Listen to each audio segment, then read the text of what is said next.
ಇಂದು ನಾಡಿನ ಎಲ್ಲೆಡೆ ಕನ್ನಡ ಹಬ್ಬದ ಸಂಭ್ರಮ ಮನೆ ಮಾಡಿದೆ. ಬೆಳಗಾವಿಯಲ್ಲಿ ಮಧ್ಯರಾತ್ರಿಯಿಂದಲೇ ಕನ್ನಡ ರಾಜ್ಯೋತ್ಸವವನ್ನು ಆಚರಣೆ ಮಾಡಲಾಗ್ತಾ ಇದೆ. ಚೆನ್ನಮ್ಮ ವೃತ್ತದಲ್ಲಿ ರಾತ್ರಿಯೇ ರಾಜ್ಯೋತ್ಸವದ ಸಂಭ್ರಮಾಚರಣೆ ಜೋರಾಗಿಯೇ ನಡೀತಾ ಇದೆ. ಜಿಟಿ ಮಳೆಯಲ್ಲೇ ಸಾವಿರಾರು ಕನ್ನಡಾಭಿಮಾನಿಗಳು ಸೇರಿದ್ರು. ಇದೇ ಮೊದಲ ಬಾರಿಗೆ ರಾಜ್ಯೋತ್ಸವದಲ್ಲಿ ಸಿಡಿಮದ್ದಿನ ಬೆರಗು ಕೂಡ ಕಾಣಸಿಕ್ಕಿದೆ. ಬಾನಲ್ಲಿ ಕನ್ನಡಮ್ಮನ ಚಿತ್ತಾರವನ್ನ ಬರೆದಿದ್ದಾವೆ ಪಟಾಕಿಗಳು. ಕರವೇ ನಾರಾಯಣಗೌಡ ಬಣದಿಂದ ಸಿಡಿಮದ್ದು ಪ್ರದರ್ಶನವಾಗಿದೆ. ಕನ್ನಡದ ಹಾಡುಗಳಿಗೆ ಕುಣಿದು ಕುಪ್ಪಳಿಸ್ತಾ ಇದೆ ಯುವ ಪಡೆ. ಯಾವುದೇ ಅಹಿತಕರ ಘಟನೆ ಸಂಭವಿಸದಂತೆ ಬಿಗಿ ಬಂದೋಬಸ್ತನ್ನ ಕೂಡ ಮಾಡಿಕೊಳ್ಳಲಾಗಿದೆ. ನಿಜಕ್ಕೂ ಇದೊಂದು ಕಣ್ಣಿಗೆ ಹಬ್ಬ.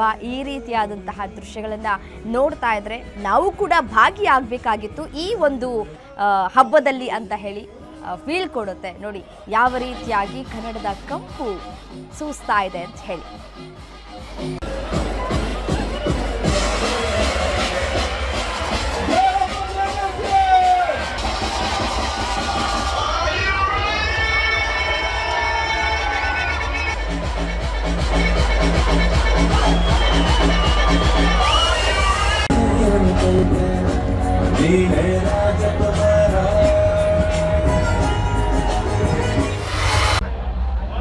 ಏನು ನವೆಂಬರ್ 1 ರಾಜ್ಯೋತ್ಸವದ ಮೆರವಣಿಗೆ ಬೆಳಗಾವಿಯೊಳಗಡೆ ಮಧ್ಯರಾತ್ರಿ 12ಕ್ಕೆ ವಿದ್ಯುಕ್ತವಾಗಿ ಚಾಲನೆ ಕೊಡೋದ್ರ ಮುಖಾಂತರ ನಾಳೆಯ ಮೆರವಣಿಗೆಗೆ ಇದು ಸಾಕ್ಷಿ ಅಂತಲೇ ಹೇಳಬೇಕಾಗತ್ತೆ.